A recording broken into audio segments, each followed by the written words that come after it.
Les éloges du Baal Shem Tov, il y a écrit dans l'Agdama que de raconter des histoires de tzadikim, c'est compter comme si qu'on raconte l'histoire du char céleste de Dieu. Vous savez c'est quoi le plus haut niveau dans la Torah? C'est d'étudier le char céleste. Yecheskel, quand il a vu le char céleste, c'est des choses que personne ne peut comprendre. Il dit le Baal Shem Tov, quand un homme raconte une histoire d'un tzadik, il est au sek bemaase merkava. Pourquoi? C'est parce que merkava c'est quoi? Aujourd'hui la shrina, elle ne sait pas où elle habite. Il n'y a pas de Beth Amikdash, personne ne veut la faire rentrer chez elle à la maison. Alors la shrina elle habite où? Chez les tzadikim. Quand tu racontes une histoire d'un tzadik, tu racontes en fait l'histoire de la shrina. Tu racontes l'histoire de Dieu. Ce qui se passe avec un tzadik, c'est pas juste une histoire banale, c'est quelque chose qui se passe. Et en racontant une histoire d'un tzadik, ça t'infecte à devenir un tzadik. Comme ça, Rabbeinu dit dans l'Ikutei Moharan 248. Dans la Torah numéro 234. Donc c'est pareil avec Chaim Moharan, alors. Bevadaï, mais on va arriver. Pour l'instant, on est en train de parler en gros, c'est quoi une histoire? Parce que malheureusement, on ignore beaucoup les histoires. On ne prête pas attention aux histoires. Les histoires, ils sont des fois plus importants que le contenu lui-même. L'histoire, des fois, c'est ça qui va tout faire que tu vas prendre en considération l'ordonnement que je vais t'ordonner.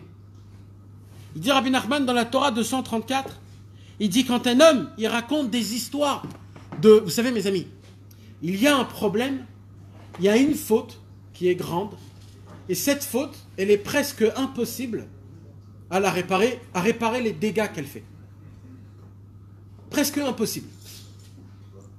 Chaque faute, elle a un endommagement. Il y a une répercussion. Chaque faute. Quand un homme il est pogam dans le brit, il y a eu des gouttes qui sont parties. C'est des gouttes qui sont parties. D'accord? Quand un homme il a vu une femme, c'est une photo qui est dans sa tête. C'est une répercussion. À 99%, toutes les percussions, on peut les réparer. Mais il y a une répercussion qu'on ne peut pas réparer. C'est de penser des mauvaises pensées. Pourquoi? Parce qu'une pensée, ce n'est pas un acte. Donc il n'y a pas de problème. Normalement, nous, dans notre tête, on croit que quand il y a un acte, il y a un problème. D'accord? J'ai pensé à toucher du Mouktsé Shabbat. Tant que tu penses dans ta tête, il n'y a aucun problème. Par contre, dès que tu as touché le Mouktsé, là, il y a un problème. Là, il est le piège. Tu sais pourquoi tu vas toucher? Parce que tu as pensé. La pensée, elle laisse une odeur dans la tête. Elle laisse une odeur, un zikaron, ça s'appelle, une mémoire, que un jour tu as pensé à ça, donc ça va te laisser à le penser plusieurs fois. Un homme, il pense à une femme, il commence à délirer dans sa tête. Il dit, où est le problème? Je ne faute pas. Laisse-moi un peu kiffer. Je fais rien. Laisse-moi kiffer. Et le monsieur, il se dit, je fais rien de mal. Et il commence à penser, et à avoir des mauvaises pensées. Ou alors des pensées de voler de l'argent. Ou alors des pensées de gava, orgueil. Ouais, t'as vu ce mec, comment il est naze, moi je suis mieux que lui, etc. Des fois on le fait sans faire attention. Ces pensées-là, le problème c'est quoi? Comme il n'y a pas de acte, je me dis c'est pas tellement grave, c'est juste une pensée. Il dit Rabbi Nathan, Rabbeinu, dans la Torah 234, là tout le piège il est là.